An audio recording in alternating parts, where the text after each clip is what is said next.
आपलं भारतीय संविधान हे फक्त कायद्यांचं पुस्तक नाहीये. ते खरं तर आपल्या सगळ्या नागरिकांना दिलेलं एक वचन आहे. पण या वचनांची खरी किल्ली कुठे आहे? ती लपलेली आहे एका छोट्या पण अत्यंत शक्तिशाली व्याख्येत. चला तर या विश्लेषणातून आपण संविधानाच्या त्याच द्वारपालाला म्हणजे अनुच्छेद 12ला जवळून समजून घेऊया. तर संविधानाने आपल्याला खूप वचनं दिली आहेत आणि त्यातली सगळ्यात महत्त्वाची वचनं आपल्याला सापडतात भाग 3 मध्ये.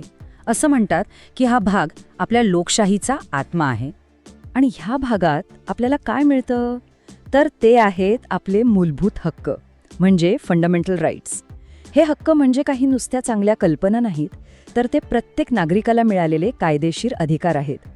आपलं स्वातंत्र्य आणि आपला सन्मान यांचं रक्षण करणारे अधिकार.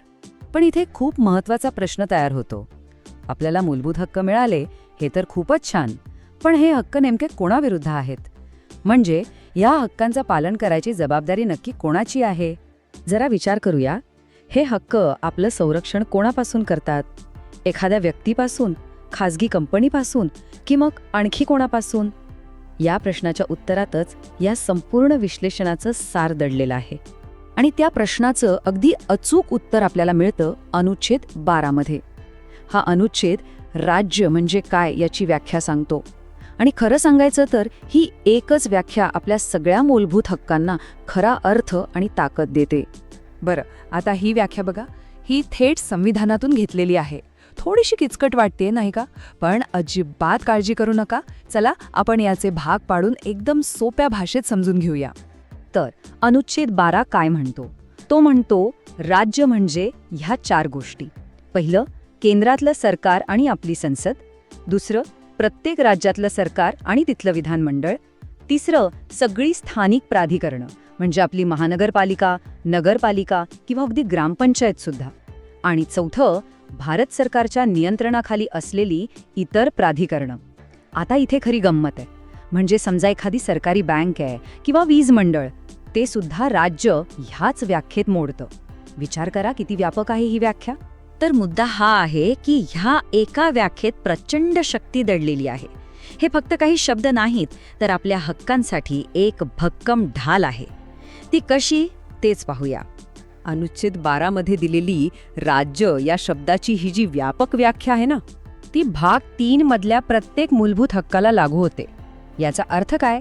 याचा अर्थ असा की आपले मूलभूत हक्क फक्त केंद्र किंवा राज्य सरकारपुरते मर्यादित नाहीयेत, तर ते आपल्या गावच्या ग्रामपंचायती विरुद्ध सुद्धा लागू आहेत. आणि हो, मगाशी उल्लेख केलेल्या त्या सरकारी बँकेविरुद्ध सुद्धा. जर त्यांनी आपल्या समानतेच्या हक्काचं उल्लंघन केलं तर त्यांना राज्य म्हणून जबाबदार धरलं जाऊ शकतं. आणि हे किती सुंदरपणे जोडलेलं आहे बघा. समानतेचा हक्क असो, स्वातंत्र्याचा हक्क असो किंवा शोषणाविरुद्धचा हक्क, हे सगळे हक्क राज्याविरुद्ध आहेत. आणि राज्य म्हणजे काय हे ठरवतो अनुच्छेद 12. म्हणूनच ही व्याख्या आपल्या हक्कांच्या संरक्षणाची पहिली आणि सर्वात महत्त्वाची पायरी आहे. साहजिकच आहे, जिथे नागरिकांना हक्क मिळतात तिथे राज्यावर एक मोठी जबाबदारी सुद्धा येते. ही व्याख्या फक्त राज्याची ओळखच नाही करून देत, तर त्याच्यावर एक बंधन सुद्धा घालते. आणि हेच ते बंधन आहे.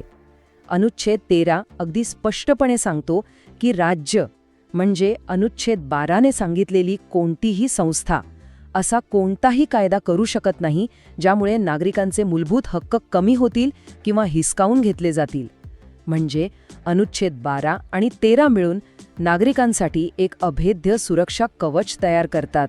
तर पुढच्या वेळी जेव्हा राज्य किंवा स्टेट हा शब्द ऐकू येईल तेव्हा फक्त सरकार एवढाच विचार करू नका.